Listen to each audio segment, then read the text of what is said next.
মম, তুমি কি করছো?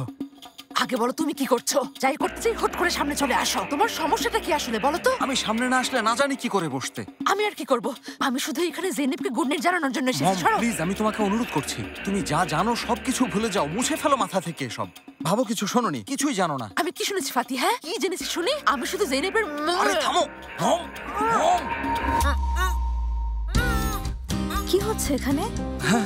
সুইটহার্ট, মমের দাঁত ব্যথা তো, তাই দাঁত মালিশ করছি। মম কথা বলো না, তুমি কথা বললে ব্যথা বেড়ে যাবে। মম চুপ চুপ। শোনো জেনেব, তুমি ভেতরে যাও, আমি মায়ের মালিশটা করে দিয়ে আসছি। মম মম শোনো, দাঁত ব্যথা নিয়ে এত কথা বলতে হয় না, তুমি ভেতরে যাও, আমি মালিশ করে এখনই আসছি। আস্তে মম, চুপ করো।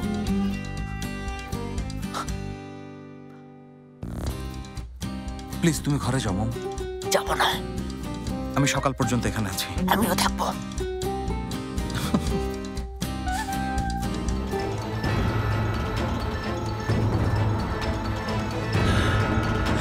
জেনেব, জেনেব,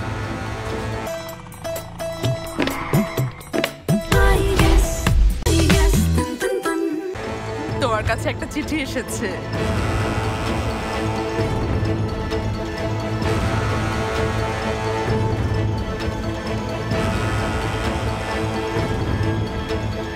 নিশ্চয়ই চিঠি লিখে জানিয়েছে। কে পাঠিয়েছে দেখো।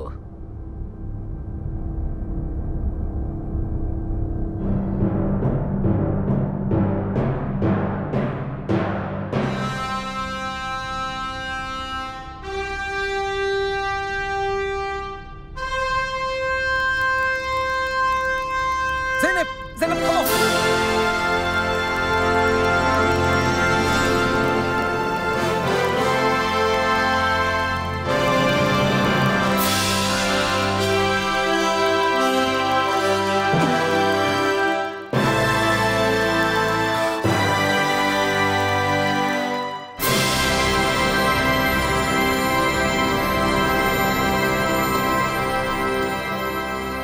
ফাতি, জেনেব প্লিজ ক্ষমা করে দাও। ফাতি, তুমি এমন একটা কথা আমার কাছে কিভাবে লুকোতে পারলে? আমি তোমাকে ভালোবাসি বলেই লুকিয়েছি, বিশ্বাস করো, ভালোবাসি বলে এই কাজ করেছি।